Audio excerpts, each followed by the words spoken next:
Welcome to the Dance to Heal podcast. I'm your host, Jenny C. Cohen.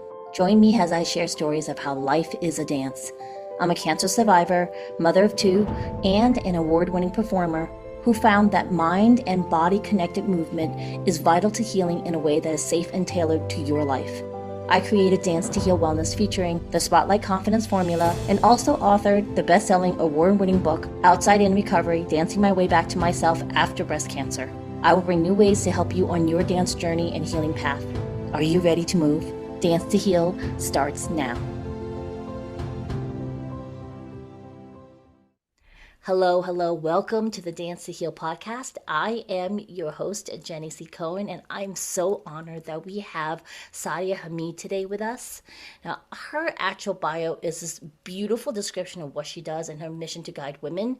I just want you to know that she is an executive optimization coach, energetic healer, spiritual guide, and transformational mentor.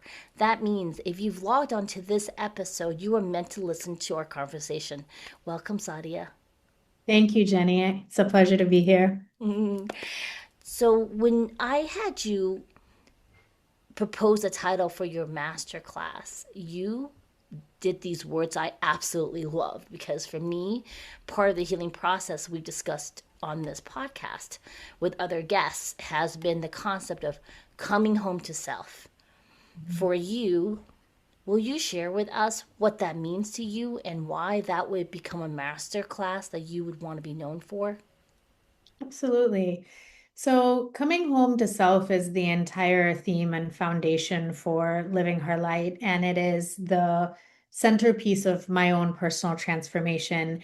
I, like many other people, grew up believing that I needed to perform to standards that were outside of myself and seeking that validation to belong, to feel loved, to be successful. And all the time, though, I always felt like there was something missing. And I was searching for that missing piece everywhere I could. And I never realized that that missing piece was just always me. And it was always inside me. And coming home to self is really about three levels of a journey, I'll call it. It's not a framework. It really is a journey. And so the first is around learning to be devoted to yourself. So I don't just call it self-love, I call it devotion to self. So when I think of devotion, usually we think of things outside of ourselves, a faith, a person, our children, our parents. But devotion to self is this really deep anchoring where you realize that you're worthy, you're loved, you're special, you belong. And there's this really beautiful friendship that you start to develop with yourself that is about getting to know yourself and celebrating parts of yourself and allowing yourself to expand. But more than anything, coming back to develop this really deep and enduring sense of trust with yourself. And as you do that, you start to actually reintegrate all of the parts of yourself that you might have lost along the way, the ones that were made to feel too small or too big, the ones that were guilted, that were shamed, that you outcast. Maybe you suppressed them because you were trying to belong or be loved or fit in somewhere. I know I did that. And as you reintegrate those parts of yourself, what you do is you can keep all of the lessons. You don't have to become those people. You don't have to judge that part of yourself. And it's not like shadow work. It is truly just this radical self-acceptance, the ability to look at yourself and all of the different versions of you along the way and say that every single one of those steps led me to who I am now. And when I re-embrace all those parts of myself and bring them back and I come back home to myself, then I get to decide as this one whole, complete, beautiful, shining being where I get to go next. And that comes to the third part of the journey, which is all about sovereignty of self. And sovereignty of self is radical responsibility for yourself. So that is me being able to accept that every single experience I've had, I co-created it, even the ones that I didn't enjoy the most.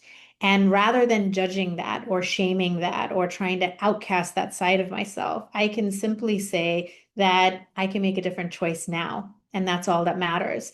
And from that radical sense of responsibility and sovereignty, if I can co-create all of that, imagine what else I can co-create. And so you just start to choose differently and trust and know that you have the capability to do anything it is that your heart desires.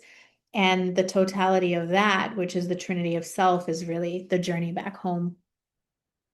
Oh, I love that. I love that. So, audience members, Saudi has a gift actually for you that I want to direct you to a website. It is there's dashes. What are they called? Hyphens. Those little mini dashes that are in between every word, and it's really easy. She's already said it a couple of times. Livingherlight.com, but there's hyphens in between the three words. So there's two hyphens. Living hyphen her light.com, and there will be her school community that you can join her and learn more about what she does. And I love school because when I'm on it, I'm not distracted by other pings from whatever Facebook or LinkedIn or Instagram that I'm on. I can actually really focus on the community and Sadia's gifts there. Make sure you do that so you're a part of her radiance and her light. Now, I asked her right before I hit record for this particular episode and asked her, what's your theme for 2026? Because we're here right now. And your words were limitless expansion, and talk about how much that correlates. So my audio listeners, I just kind of clasped my hands together. I was like, it's like this meshing of what I'm also seeing right now, Sadia, of many of us who want to work to self heal or be in community with other people who want to be more aware of who they are and what their purpose is in this lifetime, right? Versus being stuck in the past, worrying or trying to shift someone so this person can feel better. You can shift yourself without anything from anyone. And I love this power you've given us permission to actually access. I have a question for you. Yeah. So when you started to do this work, what would you say are some difficulties people usually will run into? Even I know I have, I wouldn't call you audience naysayers. I know there's some of you who are like, yeah, blah, blah, blah. Everyone's talking about this. And I want to address that right now because we are in the new year, right? And if you want to do things different, you have to actually think different and act different.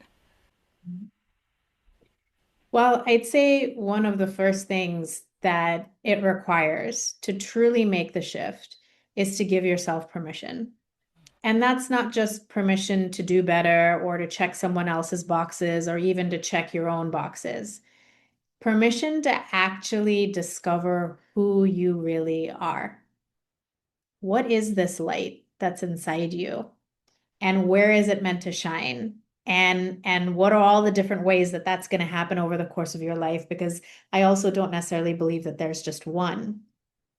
I can say from my own personal journey that the desire to heal and to feel better and to release some of my stored trauma and to develop myself personally and awaken really started about a decade ago when I was trying to conceive my daughter. And I just had this sense that I wanted for her to have a version of me that was not so tied down by this heavy feeling. And I certainly didn't want to pass it on to her.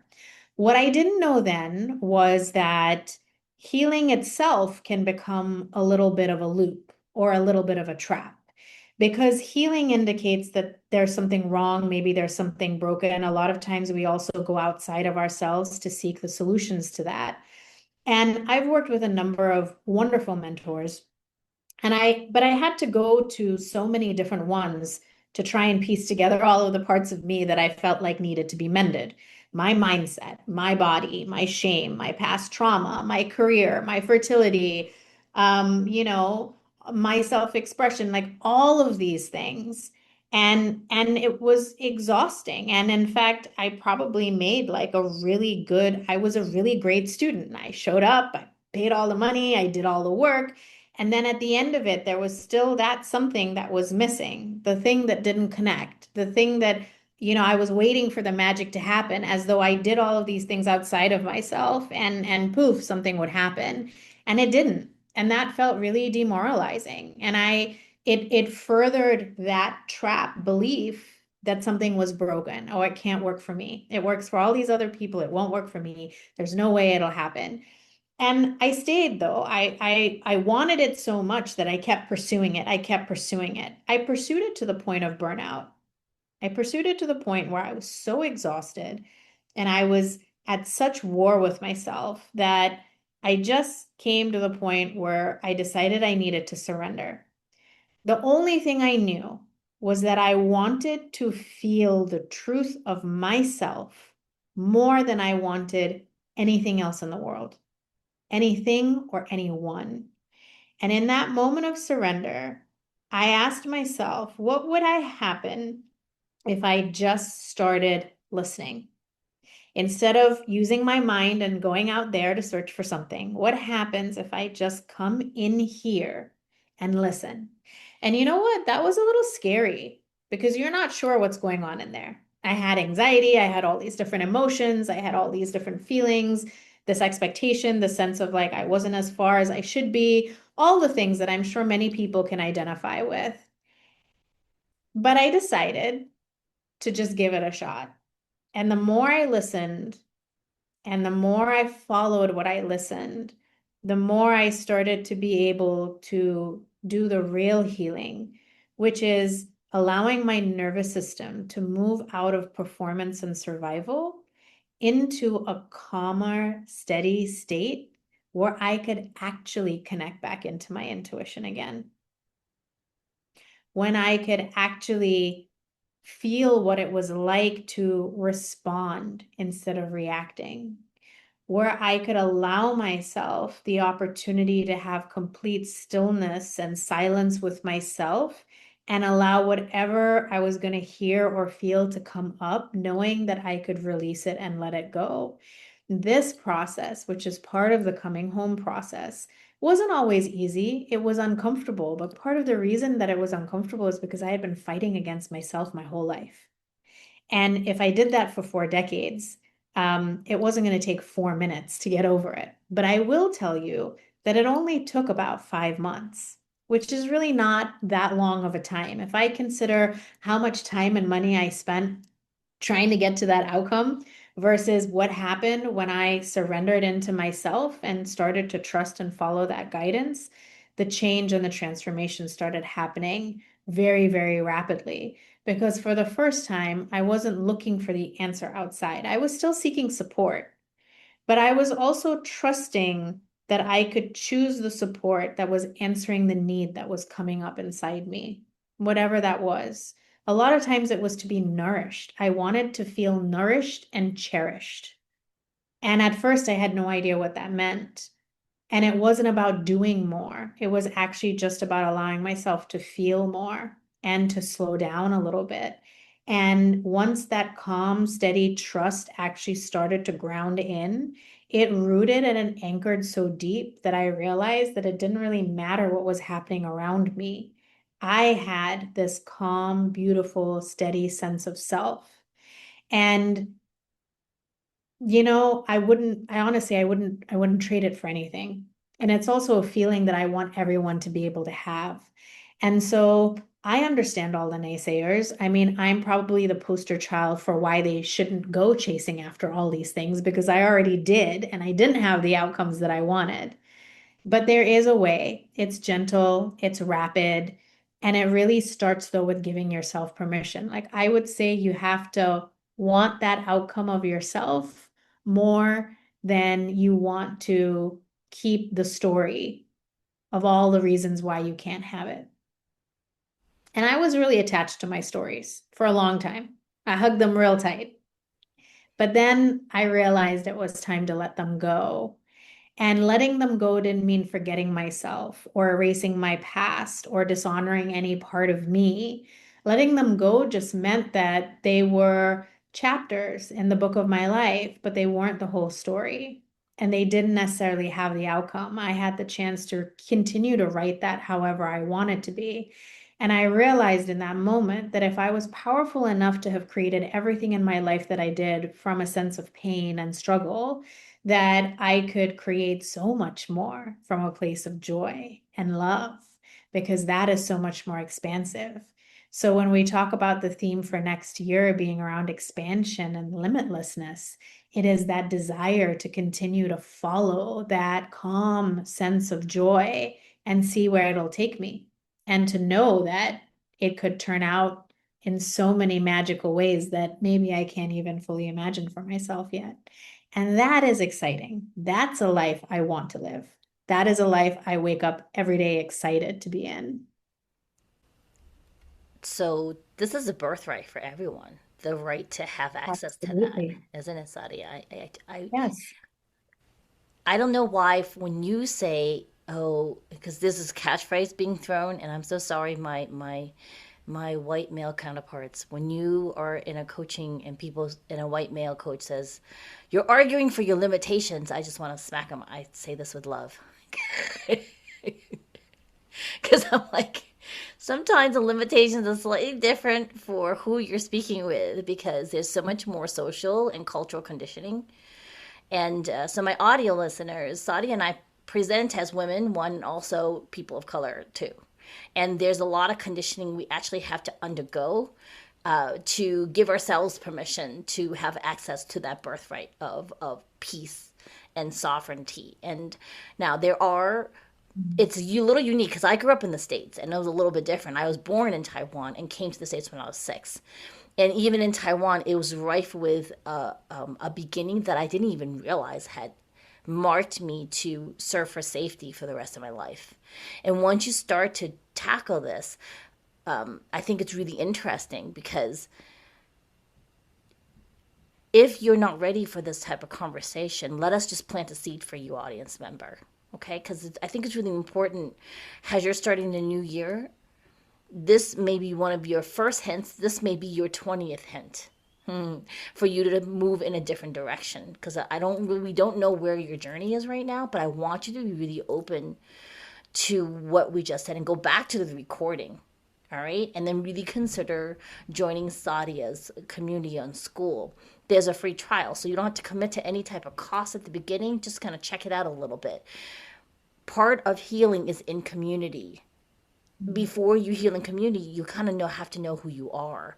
This came up, Sadia, the other day because I was an occupational therapist by trade.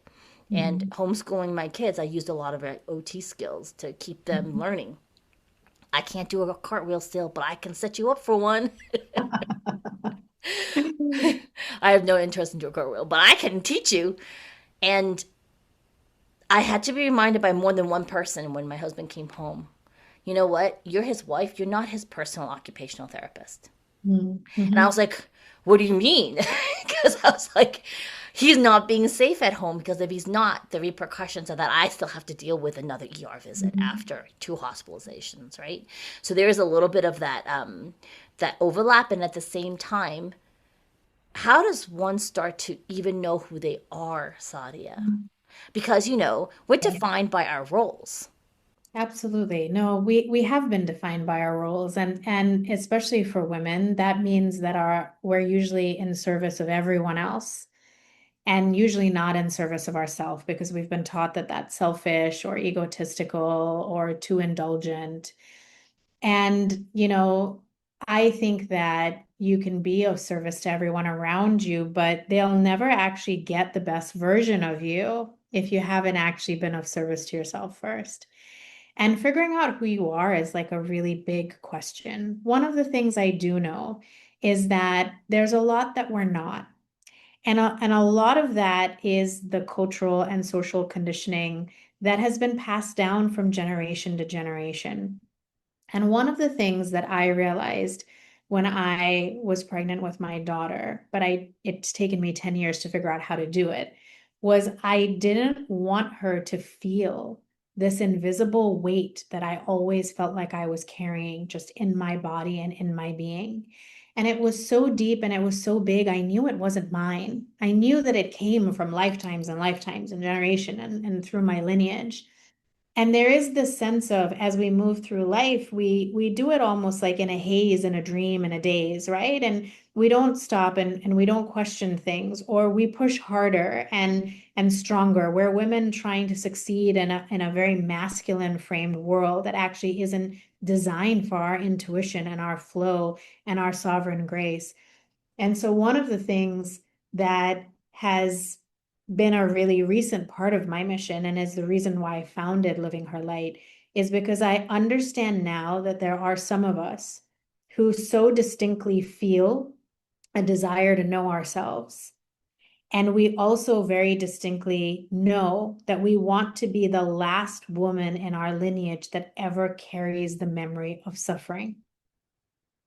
And once you just know that about yourself, whether or not you've ever said it out loud to anybody else, it's not a judgment of your family or your upbringing or your ancestry. That's not what it's about. It's about making a choice and a decision that says, I am going to start to release it all.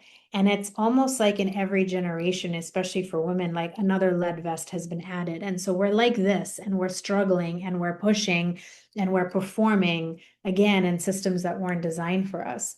But the moment that we say, I honor every member of my lineage that came before me, and I will release us from the need to suffer in order to be worthy, to be loved, to belong, to be successful, then you actually are able to step forward and find out who you really are.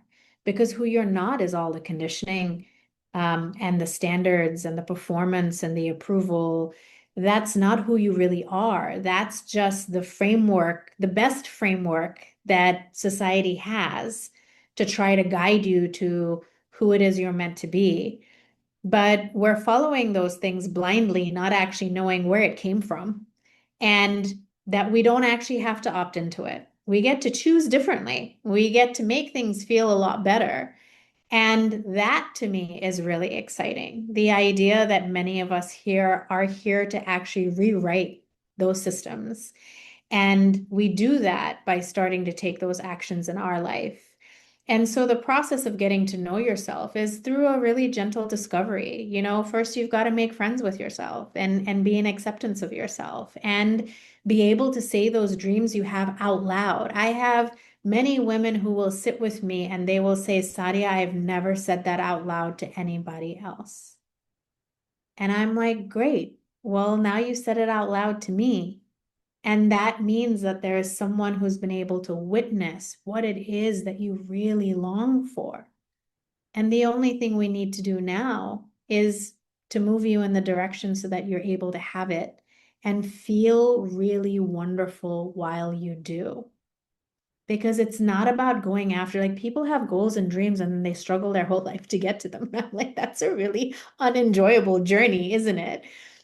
I don't believe it's meant to feel that way. I actually think it's meant to feel really, really good. And that doesn't mean it won't be uncomfortable or challenging, but that's not the same as suffering and struggle. And so I think that a very big part of even being able to begin to get to know yourself is to give yourself that permission and to realize that you can just put that burden down. It Oh, doesn't need yeah. to be carried anymore. We get to let it go and keep all the best parts of it and then actually find out who we are. Yes, take off that weighted vest, y'all. I know you're comfortable with the weight. I was reading on the weighted vest, and underneath, so there was someone was advocating wearing one, and I saw some ads, and I started reading the comments, and there are retired ex-military people saying, please be careful when you start doing that, because there's wear and tear on your joints about 10 years down the line. And I was like, oh, you're right. And then I started thinking for myself, because I was contemplating. So this is like a big, strange metaphor to this, but I do want to make clear my wonderful people listening in right now, because Sadia just gave us what could be like a thesis. You only just touched on the surface of it, of of being able to be the stopping point of generations of invisible weight. And I'm asking you to take it off instead of putting on the physical weights that everyone's advocating now for health without understanding that every one of us we all have a unique journey. And at the same time, if you're not checking in with yourself on what is needed at this moment, because for example, the weighted vest, that's where I'm going. If you've had a child and you haven't tested for diastasis recti, which is the separation of the abs, the weighted vest actually makes that separation more, which decreases core integrity, which increases load on your back, which increases more risk of slipping, the disc coming out of your sacrum or your lumbar vertebrae, right? In the same way, when you don't take off the weight of the generations of contracts of suffering that you've inherited, and you're like, I don't co-sign to that. When you're not aware of it, it actually will wear and repeat in your life. And there's even science experiments now, Sadia, that prove depression is just as debilitating as an actual disease on your body. There's now scientific research, right, that shows the correlation. Well, and depression to me is the absence of your fullest self-expression. And so when you are not able to be in your fullest self-expression for whatever reason, maybe it is your family structure, your environment, your school, your job, your marriage, your sense of self, it could be many factors, your environment. When you're not in your fullest self-expression, then your life force starts to dim and you get the symptoms of depression. And that does carry into your physical body, because our physical body is how we get to live this life. It is the primary and perhaps only vehicle through which we can actually experience this human life, which is why taking care of it becomes so important. But it's less about vanity. So even if we go back to like the strength metaphor, right? Like strength training now as a woman, right, is in order to help you gain a sense of strength, confidence, longevity. But it's not because you're training to become a warrior to face, the worst struggles in life. You're training to get that strength and that resilience and that longevity so that you can enjoy your life for a lot longer. And I really believe that's what it's all about. And so many of these things is not about, it should never be about I have to do it, right? It should be I get to do this. And since I get to do it, let me see how great it really gets to be and to feel. Because Yes. at the end of it, you can do all of the right things, but if you still feel really crummy inside, then what's the point?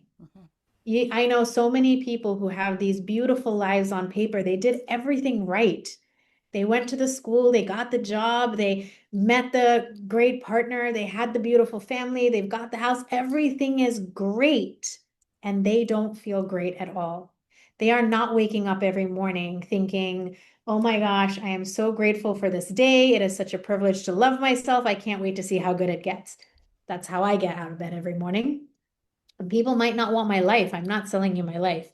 But there is a state of being that you get to have that is our birthright, where you do wake up every day and you are just like excited, like a curious little kid, to know what it is that your soul can lead you towards in that day.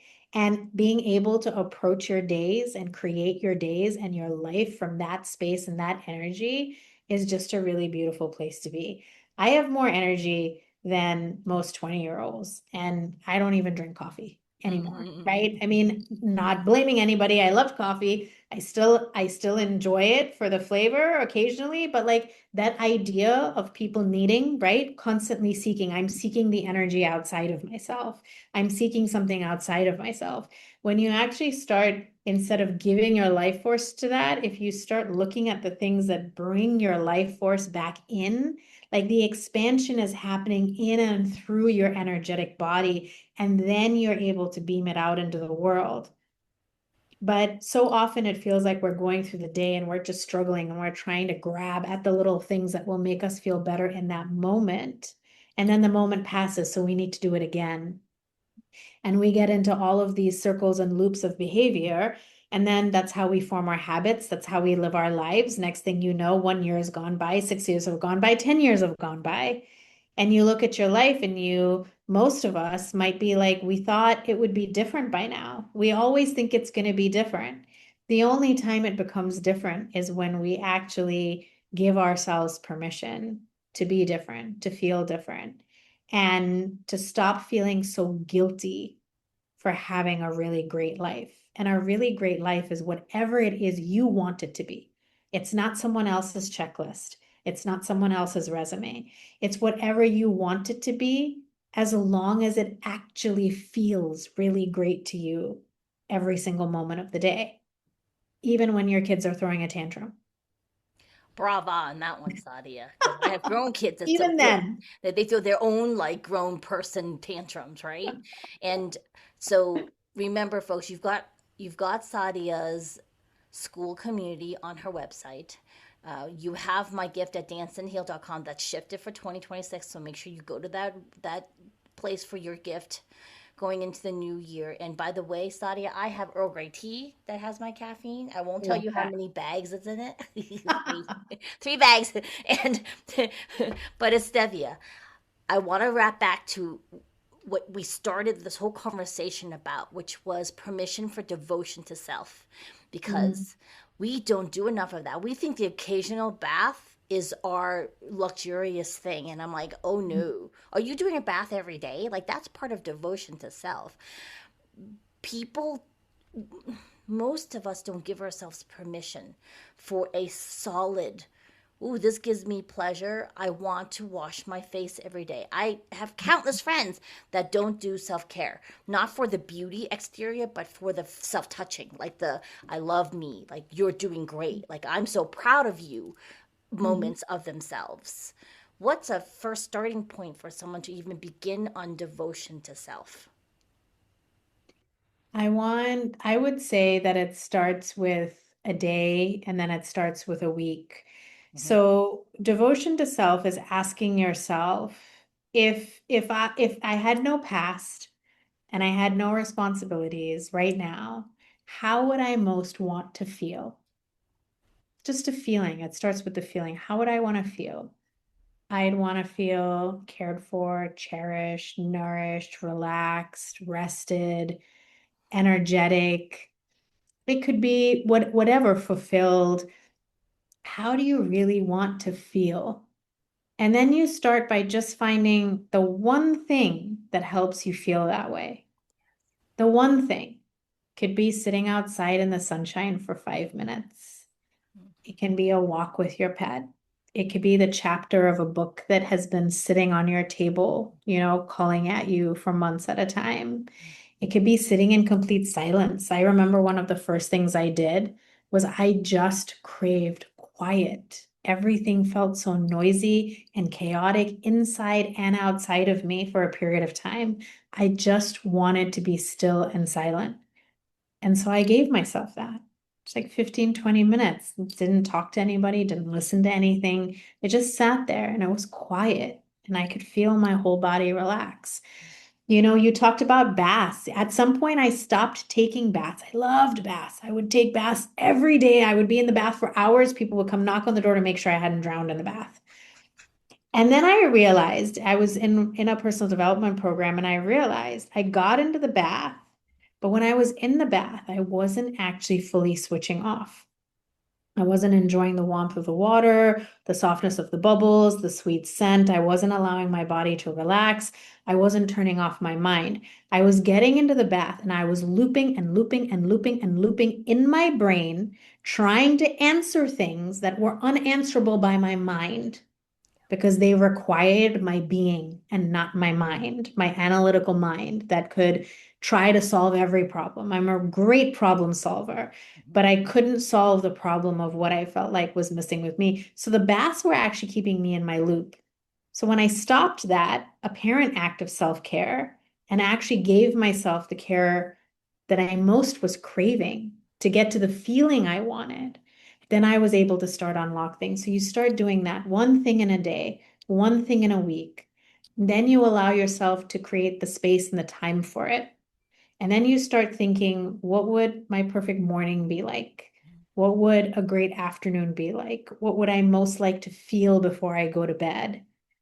How do I really want my weekends to be? So rather than being on autopilot, which is what happens when we get into either school or the workforce or life, parenting, whatever it might be, we go on to autopilot. And then you realize that it's been a really long time since you asked yourself if your days actually look anything like the way you want to. It becomes responsibility. It becomes obligation. It becomes the thing that is your badge of honor. I'll enjoy my life later at some distant moment. But the truth is, we don't know how much longer we even have. Any of us could go later this afternoon, in a few hours, in a few days. And so I always thought it was cliche to think, live each day like it's your last. And I would say it's not so much living each day like it's your last, it's allowing yourself to live the days you most want to have. And that can look different from day to day and from week to week. Like, you get to change it. But to even start to have people look at me and say, Sadia, I really enjoyed my perfect day. Or like one of my mentors calls it, Chris Duncan, his name is, a perfect average day.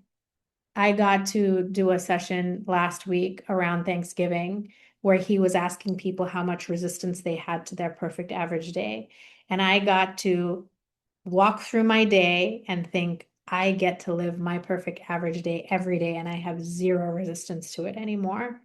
And I couldn't have said that a year ago, 2 years ago, 5 years ago. And I got to that place before I even discovered him or went into any of his programs. But it was really reaffirming because I thought to myself, okay, this is exactly what he's coaching people to do. This is something that I came to, and it's something that I encourage everyone around me to do. And in many ways, so many of us out there are saying the same thing. We just have a slightly different way of guiding people to find their way to it. And so I might resonate with some, I might not resonate with others, and that's okay. The purpose and the point is not really about me at all. It's about your ability as a listener to actually claim for yourself the thing that you really want so that you get to feel really happy and joyful, and not because of something outside of you, but because you finally just allowed yourself to be exactly who you are. Exactly, exactly. And audience, my VP customers understand when I urge them to do muscle testing, I want Mhm. you to come back to this recording and all the different things we've looped and talked about and come back to and then reframed. You can muscle test and go, does this pertain to me right now? And if it does, write it down. And let yourself ruminate on that, not the looping that Sadia was talking about in the bath. Now, for me, the bath is for me to take care of my aching body parts because we do Mhm. in magnesium and the rose quartz, and I've gotten other things to start taking in Mhm. nutrients. So that's another form of self care, as long as you're not doing the looping, folks. Because here's the thing, Mhm. oftentimes we are actually afraid to be by ourselves with ourselves. Mhm. And I invite you for this new year, especially with the Lunar New Year just around the corner when this episode comes out. Because I celebrate three. I have the Jewish New Year, the Julian New Year, and the Asian New Year, which I encourage everyone to celebrate because you get three starts at least a year. Okay, so this is the third start. Like, you start over again. Live every day like it was your first. When we were first born, we were so much possibility. There were no limitations for us. We knew our birthright of being cared for. Sadia, thank you so much for coming. I'm Thank you so for having me. honored. Please come back. We have to continue this conversation, okay? I would love to. It would be my pleasure. Thank you for having me. Thank you. We'll see you next time, folks. Bye bye. Bye. Thanks for listening to the Dance to Heal podcast with Jenny C. Cohen. Come back next time to hear stories of inspiring triumph and learn more ways that you can heal yourself. To work with me and continue your journey, visit danceandheal.com. Are you ready to move?